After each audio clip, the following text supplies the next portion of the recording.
Aujourd'hui, on va s'intéresser à un monument de la littérature française, Madame Bovary de Gustave Flaubert.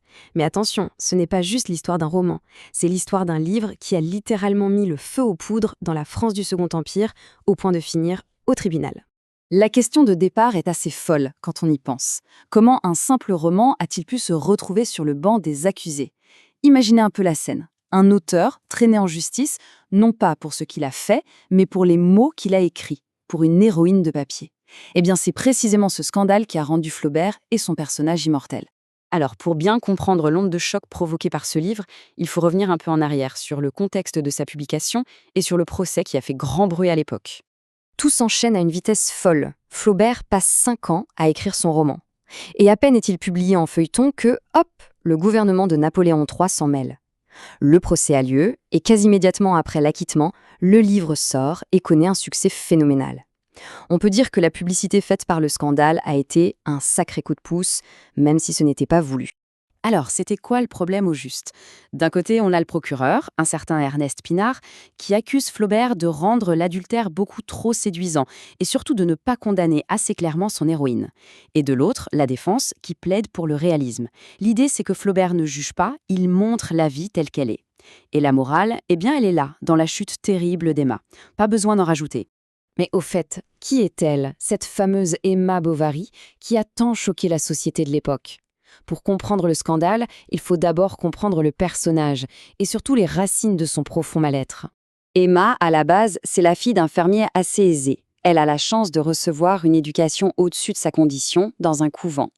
Et c'est là que tout commence. Au lieu de se tourner vers la religion, elle se met à dévorer des livres et à se construire des rêves. Elle rêve d'une autre vie, une vie de passion, de luxe, bref, tout ce qu'elle n'a pas. Ses lectures, c'est vraiment son carburant. Elle se gave des romans de Walter Scott, elle pleure sur le sort de Mary Stuart, elle s'enivre avec les poèmes de Lamartine. En gros, elle se forge une vision du monde et de l'amour qui est complètement idéalisée, totalement déconnectée de la réalité. Et ça, forcément, ça la prépare à une déception immense. Et la déception, elle ne tarde pas à arriver. Elle épouse Charles Bovary. C'est un homme bon, vraiment, il est dévoué, il l'aime, mais il est terriblement banal. C'est un simple médecin de campagne. Il lui offre une vie stable, mais pour Emma, c'est une prison dorée. C'est l'exact opposé de la passion et de l'aventure dont elle rêvait. L'ennui s'installe, un ennui mortel. Alors, incapable d'accepter cette réalité, Emma va chercher à s'en échapper par tous les moyens.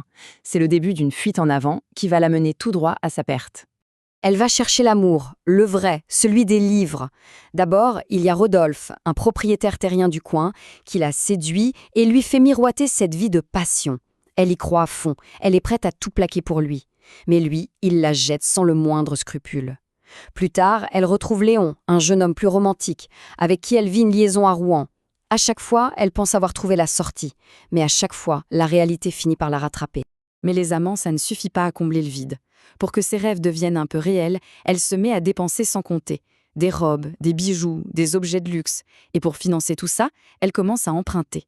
C'est là qu'entre en scène Monsieur Lheureux, un marchand très malin qui va la piéger dans une spirale de dettes infernales.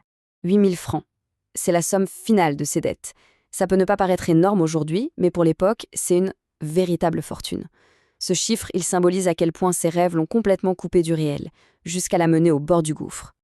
Et là, l'étau se resserre. Sa double vie, faite d'illusions amoureuses et financières, est sur le point d'effondrer. Et ça va être brutal. Acculée, menacée de tout perdre, Emma va frapper à la porte de ses amants pour leur demander de l'aide. Et là, c'est la douche froide.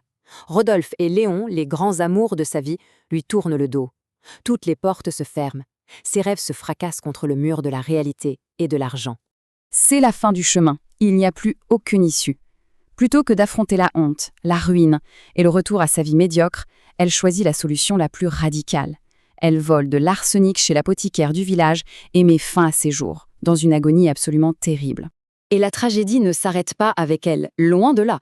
Son mari, Charles, découvre toutes ses trahisons en lisant les lettres de ses amants après sa mort. Il en meurt de chagrin. Et leur petite fille, Berthe, se retrouve orpheline et sans un sou. Elle finit par être envoyée travailler comme ouvrière dans une filature. C'est la destruction totale d'une famille. Voilà la fameuse leçon de morale dont parlait l'avocat de Flaubert. Le roman se termine sur cette note terriblement sombre. Alors on peut se demander pourquoi, plus de 150 ans plus tard, cette histoire continue-t-elle de nous fasciner à ce point? La réponse, elle est dans son héritage. Ce livre a carrément donné naissance à un mot, le bovarisme. C'est ce sentiment de profonde insatisfaction qu'on peut tous ressentir un jour ou l'autre. Ce décalage permanent entre nos rêves, nos ambitions et la réalité, souvent bien plus médiocre. Ce désir d'être quelqu'un d'autre, quelque part ailleurs. À l'heure des réseaux sociaux où tout le monde met en scène une vie parfaite, c'est plus pertinent que jamais. Flaubert avait mis le doigt sur quelque chose d'universel.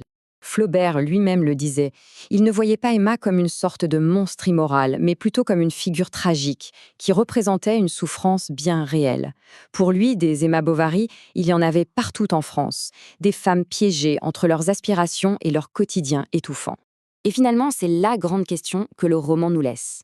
Ce désir d'évasion, cette quête d'un idéal qui nous pousse parfois à franchir les limites, est-ce que c'est une simple folie individuelle ou est-ce que ça touche au cœur même de la condition humaine?